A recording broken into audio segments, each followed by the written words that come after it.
tools. From here you can zoom in, zoom x-axis, zoom y-axis, and zoom out.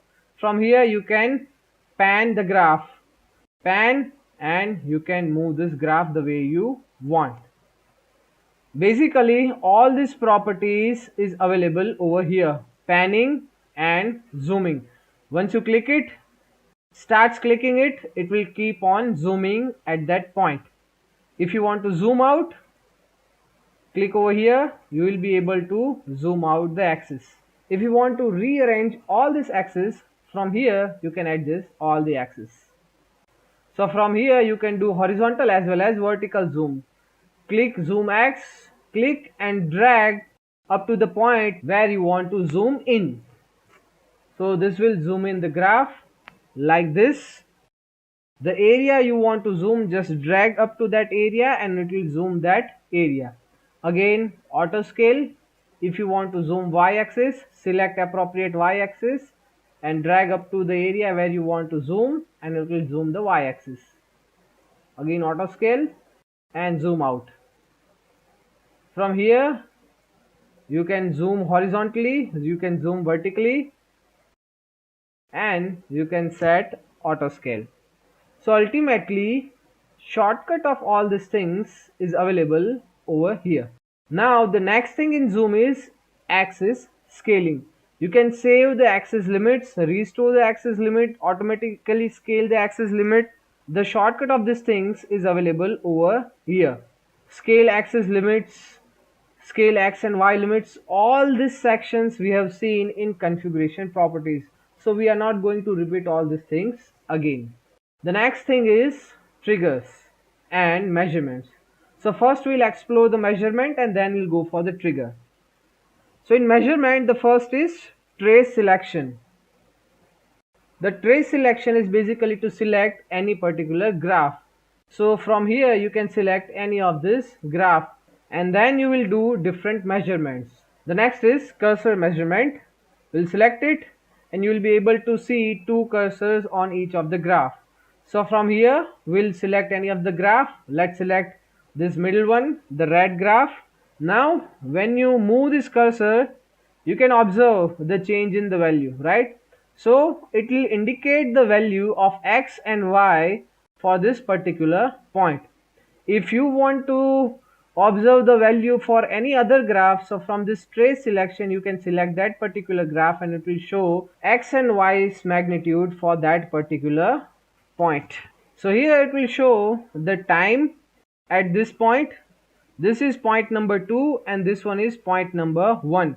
So this one shows the readings for point number 1 and this 2 shows the readings of point number 2. So right now we are at 7, so it shows 7.006 and the magnitude is 1.984. This delta t shows the horizontal distance between the point number 1 and point number 2, and delta y shows the vertical distance between these 2 points.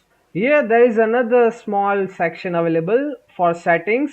So from here you can set from waveform cursor to screen cursor. When you adjust it to screen cursor, you can move this cursor anywhere into this screen and the reading according to that point will be visible at this measurement section. If you want to move this point only on the graph, then you need to select the waveform cursor. Then after, with the movement of this cursor, the point will shift only on the graph, and when you select the screen cursor, then it will move anywhere into the screen.